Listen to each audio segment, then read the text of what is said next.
தெய்வம் நீ என்று உணர் யூடியூப் சேனல் உங்களை அன்புடன் வரவேற்கிறது.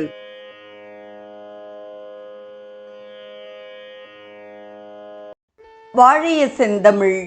அன்பு நிறை உள்ளங்களுக்கு அன்பார்ந்த வணக்கங்கள். வாழ்ந்து காட்டிய வள்ளல்கள் வரிசையில் சுவாமி சிவானந்தரின் வாழ்க்கை வரலாற்றை தொடர்ந்து அவர் எழுதிய ஹிந்து விரதங்களும் விழாக்களும் என்ற நூல் குறித்து நாம் சிந்தித்துக் கொண்டிருக்கிறோம்.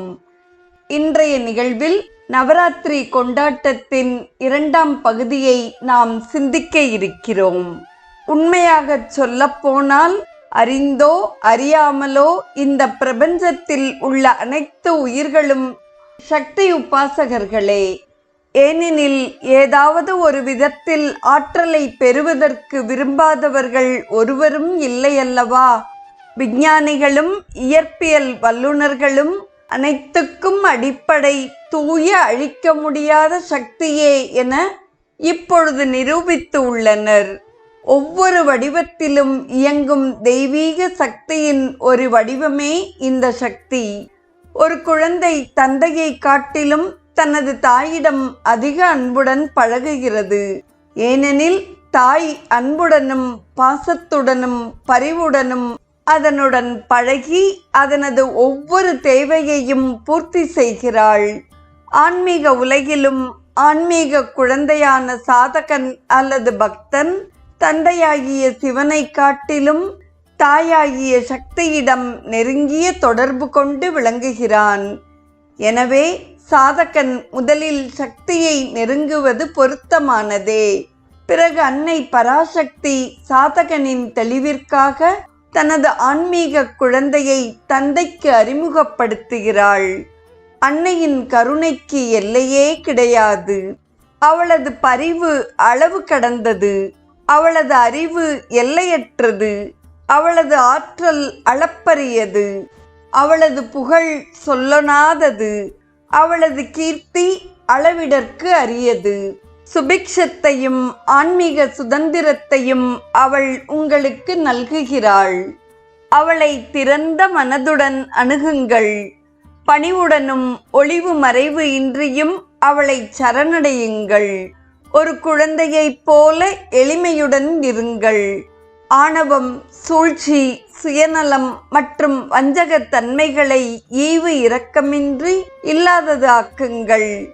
அவளிடம் பரிபூர்ண சரணாகதி அடையுங்கள். அவளது புகழை பாடுங்கள்.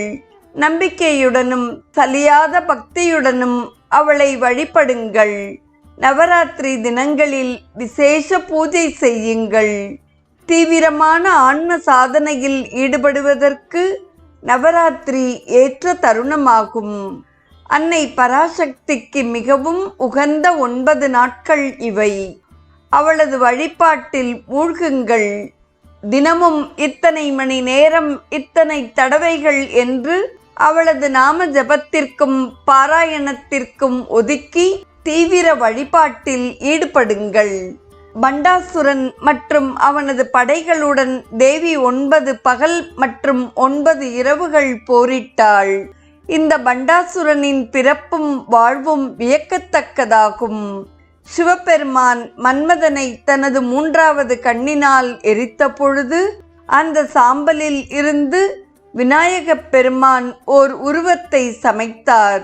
சிவபெருமான் அதற்கு உயிர் ஊட்டினார். இவர்தான் பயங்கரமான பண்டாசுரன். அவன் கடும் தவம் புரிந்து அதன் விளைவாக சிவபிரானிடம் இருந்து ஒரு வரமும் பெற்றான். அந்த வரத்தினால் அவன் எல்லா உலகங்களையும் துன்புறுத்தத் தொடங்கினான். இந்த அசுரர்களுக்கு இரவில் அசாதாரணமான ஆற்றல் இருக்கும். அன்னை அந்த அசுரனுடன் 9 இரவுகள் போரிட்டாள். இறுதியில் விஜயதசமி எனப்படும் 10வது நாளின் மாலை வேளையில் அவனை கொன்றாள். இந்த புனிதமான நன்னாளில் கல்வி பயிலுதல் ஆரம்பிக்கப்படுகிறது.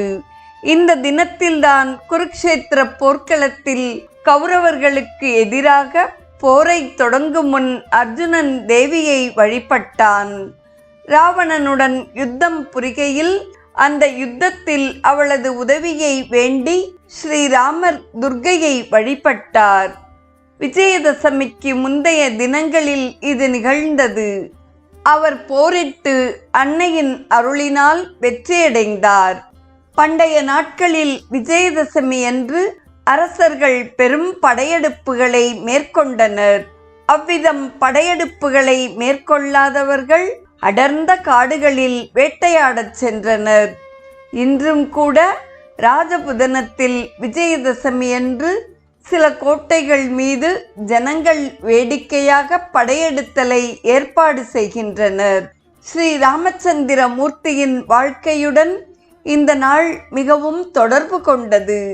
உலகின் சரித்திரத்தில் வேறு எங்கும் ஸ்ரீராமரை போன்ற மனிதனை, மகனை, சகோதரனை, கணவனை, தந்தையை, அரசனை காண முடியாது. ஸ்ரீராமனின் பெருமையை விளக்க மகரிஷி வால்மீகி பெரிதும் முயன்றிருக்கிறார்.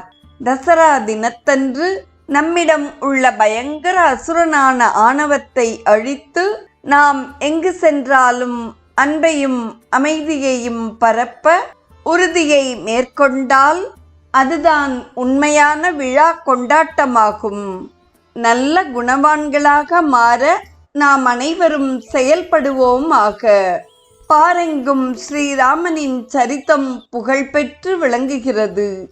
அவனது போதனைகளில் 100 பங்கையாவது நாம் கடைபிடிக்க முயன்றால் நம் வாழ்வு ரோஜாவை காட்டிலும் பன்மடங்கு மனம் வீசும், தங்கத்தை காட்டிலும் பல மடங்கு ஒளிமிக்கதாகவும் திகழும். சரா என்பது தசகர என்று பொருள்படும். அதாவது ராவணனின் 10 தலைகளை அறுத்தது என்பது பொருள். எனவே ஆணவம் என்னும் அரக்கனின் 10 தலைகளான காமம், கர்வம், கோபம், பேராசை, மோகம், ஆசை, பொறாமை, குரோதம், சுயநலம், வஞ்சகம் ஆகியவற்றை அறுத்து தசராவை கொண்டாட நாம் இந்த நன்னாளில் உறுதி பூணுவோமாக. சமயச் சடங்குகள், விரதங்கள் மற்றும் வழிபாடுகளுக்கு பல்வேறு விளக்கங்கள் உள்ளன. தெய்வீகத்தை வழிபடுவதை தவிர அவை சரித்திரத்தின் பிரமிக்கத்தக்க நிகழ்ச்சிகளையும் விளக்குகின்றன.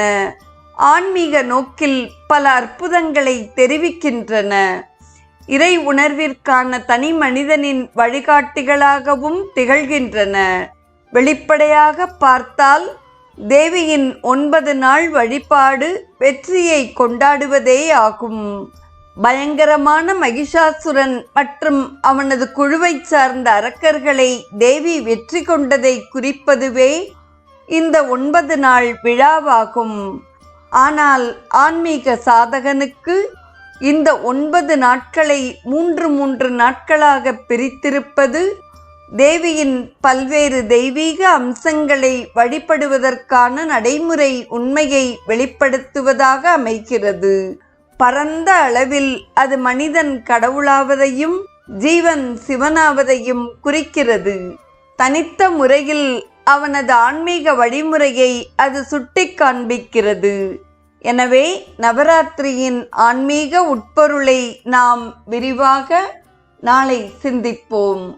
இன்றைய நிகழ்வை கேட்டு பயனடைந்த அத்துணை நல்ல உள்ளங்களுக்கும் நெஞ்சார்ந்த நன்றி. மீண்டும் நாளைய நிகழ்வில் இணைவோம். வாழிய செந்தமிழ், வாழ்க நற்றமிழர், வாழிய பாரத மணித்திருநாடு.